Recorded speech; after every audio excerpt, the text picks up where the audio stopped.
Well, hi, everybody. I'm Bill Bateman, part of the team here at Refuse to be a Victim Personal Protection Training. And this is another episode of Survival Beyond the Bug Out Bag 2.0.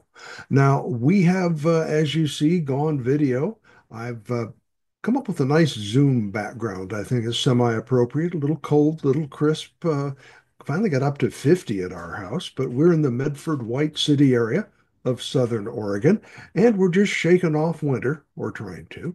And we are located at 6800 Kershaw. If you happen to be so inclined to come and visit us, we've got links on the login for everything we're going to share today, including how to find us.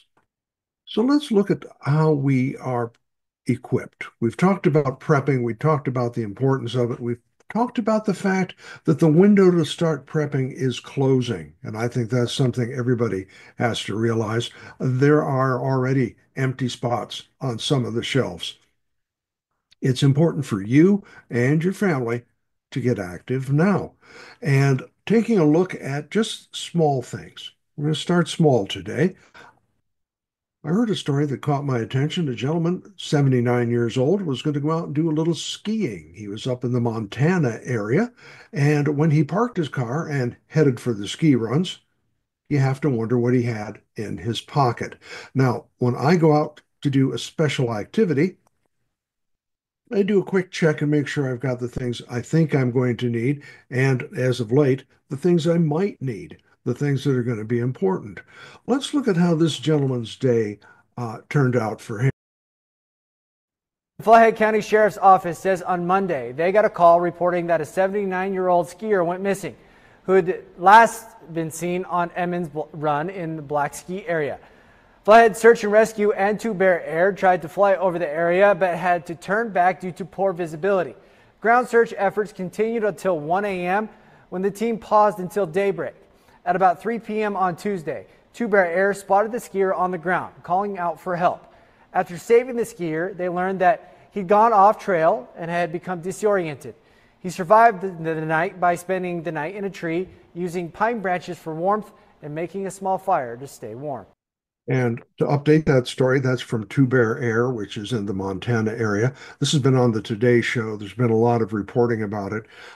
It turns out he didn't spend his night in a tree. He spent it in a tree well. Now, if you go off country in the back country at all, a tree well is an area protected by the branches in the trees. The tree, the snow falls. Snow does not fall as heavily around the base of the tree as it does away from the tree. This creates an actual well. Now, if you're a snowboarder or you're a skier, you should know about these. And if you don't go out until you do, because people die. You can actually be skiing along and boop, you go in head first. Now you're head first, you're off the trail, you're invisible because the snow is going to fall on top of you. And the technical term is dead. You can suffocate, you can freeze. So that's why you always ski in groups or snowboard in pairs. Don't lose sight of your partner. Uh, just common sense if you're in that specific endeavor. And that's why I talked about when you get out of the car, you pack the kind of things you're going to need for the expedition or for the adventure. I would not go out in the backcountry these days without some sort of satellite-based signature or signaling device. It's very important. Things can get very scary very quickly. This guy had with him enough knowledge of what a tree well was, so he didn't fall in it.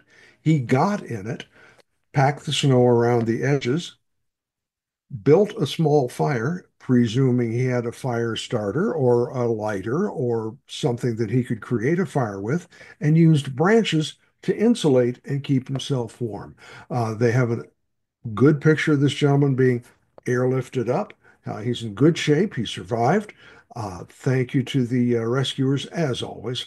And this is an example. What you have with you when you step out that door can really impact how the rest of your day ends up. And we're going to look at some examples I'll be putting up. I'm kind of constrained by my video setup here, so I will be kind of showing you products, but the ones I do will put up a little screen with the actual item. and where to find them. Now, I need to, before I go too far down the road, we are changing here at the program. I've been doing, like I said, this is going into our ninth year of doing this. We don't have sponsors. It allows me to say, boy, that's garbage. Don't buy that without really upsetting too many people, because if it is, it is. I buy what I use, I try it, and then I come and I talk to you about it. I have now reached that point that I'm going to have to start doing something to offset the costs. I just walked out of the grocery store with nearly $100 worth of groceries, and I could carry it with one hand. That's scary. I'm going to change. I had a couple of choices. I could make this a subscription site. I could charge people. I could pander for donations, which I think is just not me. Or I am going to be recommending products. These are products I have used and I stand behind, I recommend, and I have become an Amazon affiliate, which means if you buy something, this program gets a small percentage of that sale to help offset my costs. So that's what we've chosen to do. When we begin doing this, you'll see little notices on the page because we want full transparency and full disclosure. So a way you can help support us, your letters are great, seeing at the range is great, coming to our classes, absolutely. A way to support this program, share, recommend, subscribe, and if you make a purchase, make it off the website. Now, there's no reason if you see something you like and you head on out to your Army, Navy, and Marine store, and they got a good deal on it too. Absolutely. I strongly believe in shopping local. So let's look at what I'm talking about here. Okay, I'm back. I found that trying to be too cute on camera just doesn't work. So let's talk about light. Walking out your door with your car keys, if you're in weather like you see behind me on the background, it's going to start getting dark. It's going to start getting cold. So what do you have with you? I'm going to start small and we're going to go really, really big and talk about things you can have with you in the event of. Now, I've got my car keys here. There they go. There's the key ring. Whoop, we'll bring it back a little easier. And if you notice, there is a very small micro light. Now, I got one of these as a gift. I want to say 10 years ago. You squeeze it and it gets bright. It's not my first choice, but I will tell you, I bought one of these about 10 years ago. I moved up here from Humboldt in about 10 years ago, maybe well, closer to 12 now. The one I bought just died and I had to replace it. It said it had a 10-year warranty. I thought, right. It did. It cost me $11, $12. Best money I ever spent. Put it on my keychain. If you need that just a little bit of extra light to get your key in the lock or to get an alarm code entered, it was worth it. So those are $11.99. I also got as a gift a box from some friends of mine. I'm not going to show the brand on it, but there it is. It's watertight and it has a bunch of stuff in it. Some of it was really good. Some of it I instantly threw out, but it's still in my seat, the between the two seats, whatever you want to call that, in the little console I have there. So one of the items in it was a flashlight. It just runs off a battery, a double A battery. You can use a rechargeable. You can put in a long-term lithium. It's got what I really prefer, the light switch here on the end of it and come back to it. So this fit in your console and you have a little bit bigger light. You can direct the beam. Now my everyday carry, interestingly enough, I have two flashlights. This I can't find the brand on right off the top of my head, but when I put it up to share it with you, I will have that information. This one is got the on-off switch here on the side. It has a pocket clip. It's bright. I'll tell you that. Yeah. It flashes, it strobes, it slices, dices, makes julienne fries. It's a lot of fun. And the other one I almost always have with me is this one is by Boulder, and it is a flashlight. Also, pocket size. Let's see, here we go. It'll fit in your pocket. It's got a little pocket clip, and at the end is an on-off button. I prefer that. The reason the other one I have where it has the button here, if that's in your pocket and you bump into it, it's going to turn on. And I have been driving and felt this burning in my leg. I said, "What's going on down there?" Pulled off the road. The darn thing was heating the fabric in my pants. I mean, these things get hot. Something to consider. And I have gone to choosing this one with the end button as my personal choice. That allows me, if I have to bring it up and turn it on, I'm going to actually have it away from my body if I have to when you get to that position. But it allows me, it also comes with a free, what we call a DNA collector. If you have to use this as a defensive weapon, you can have some DNA evidence of your attacker to present to law enforcement.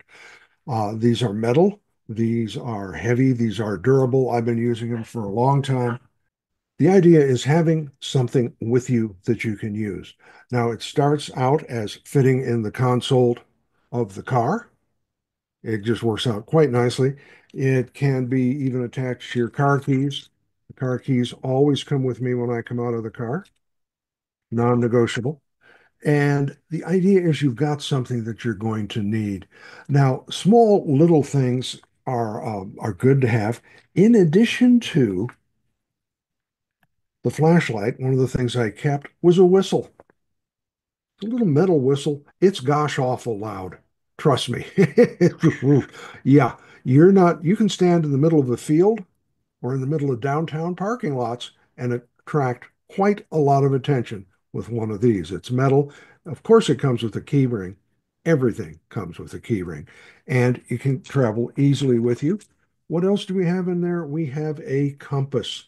If you don't know how to use a compass, or it's been so many years you've forgotten, spend 20 bucks, take a class. I know REI has a good program on using topographical maps, reading a compass. I have seen people who can't use a car map. You unwrap the map from the gas station and where's Roseburg? I uh, that's kind of frightening, but that's the generation we live in. The cell tower goes down, the phone doesn't work, you're in a no service area.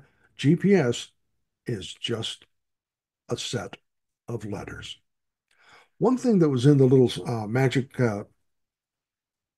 magic box was a fire starter.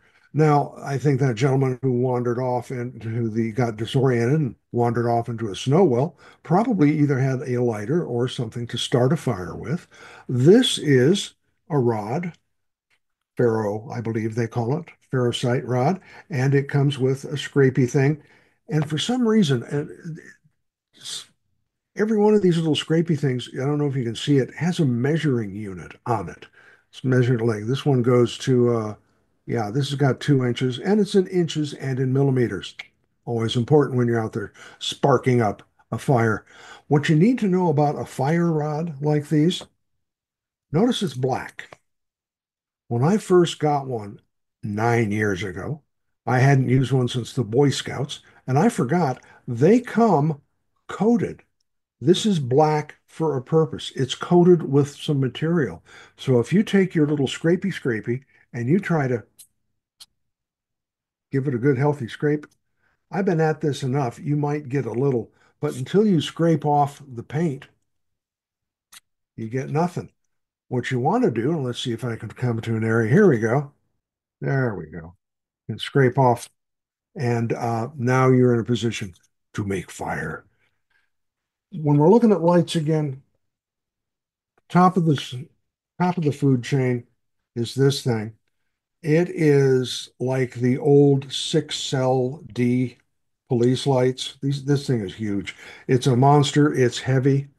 It's got a lot of light. You can land an aircraft with this. Quite quite seriously. This thing goes up to like a gazillion candle power. It's almost a lightsaber. It's incredible.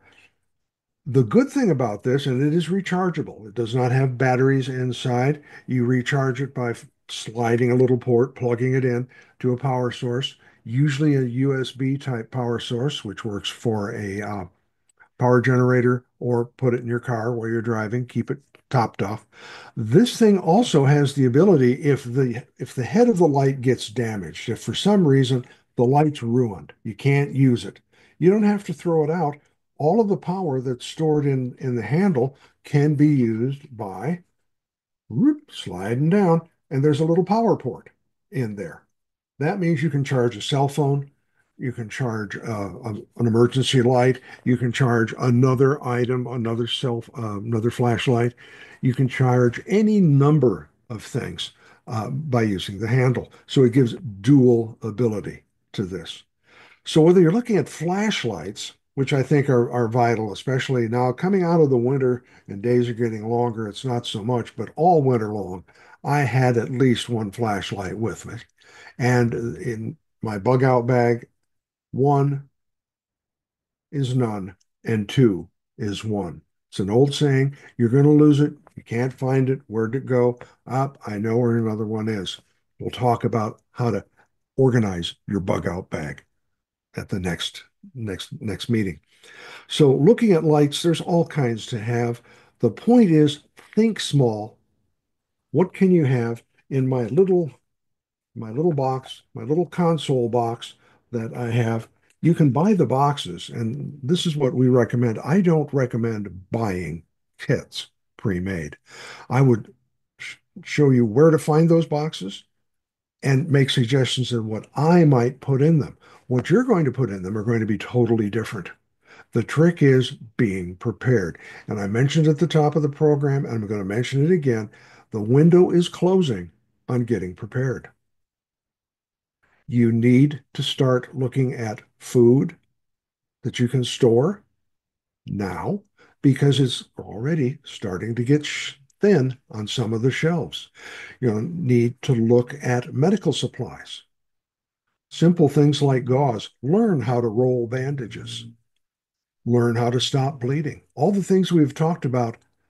Tomorrow is not the day to begin. Today is the day to begin. There's just enough going on. If you've got your hat on and your eyes forward, you can see things are not going to change. Things are changing right now, and it is your responsibility to be your own first responder. It is my responsibility to be my own first responder. Until professional help gets there, absolutely. And I love our first responders. I am not in any way, shape, or form dogging them or uh, throwing shade on them. I am saying that there is just not enough help to go around. Used to be 24 hours, 72 hours, your little backpack full of granola bars. Now, a month. You and your family need to be prepared for at least 1 month of self-sufficiency, food, water, medicine, defense, all of those things. So, as a part of that, I am kicking off my bug out bag classes. A bug out bag without a plan is just a backpack you take for a walk. Bug out bags are the very, very first step. It's what you get to thinking about, where you start thinking, yeah, and it is a rabbit hole. It is a lot of work. A lot of people tell me, oh, wow, yeah, I've got my bug out bag. And they look over there. There it is. Lovely, isn't it? What's in it? What do you mean? Is it a winter bag or a summer bag? Huh? What's in the car to support it? We need to plan. And that's what I want to talk about at these courses I'm offering. I'm going to be sharing them. We have, and I talked about this last time, building a bug out bag in case you have to leave your home, about staying at home in case you bunk in and have to hunker down in an emergency, on the road, if you're in the car and something happens, what are you going to do at work? A work situation, especially if you're younger and you have children, your spouse is at one site. I know most of my friends, when I was in that situation, both partners worked. Sometimes one stayed at home, one didn't. But very often today with the economy, Folks are both working. And if you have little ones, they're at daycare or childcare or school. And now something happens, an earthquake, a fire, an insurrection, whatever it's going to be, you've got three very valuable parts of your family in three different spots. You need to rehearse it. You need to think about it today. What are you going to do if I work at this location, you work at that location, the school's over here? What's the quickest way, especially if there's disruptions, to get from point A to point B? If you're old enough to drive, it should be in your car. Have a charged cell phone, a cell phone charger. Information. What's my insurance number? How do I reach my mom and dad? Where's my meeting point? Have a code word. I cannot tell you the importance. When my son was at school, he was actually approached by somebody who said, "Hey, my dad sent you. Your dad sent me to pick you up. What's the code word? Huh? What's the code word?" Well, this is serious stuff. So when you have young ones, let's talk about how to prepare them. Make them a part of the discussion, make them a part of the solution. Everybody gets to carry something. It makes you feel engaged. So those are the type of things we're going to be talking about in the classes. I'm going to start offering those almost immediately.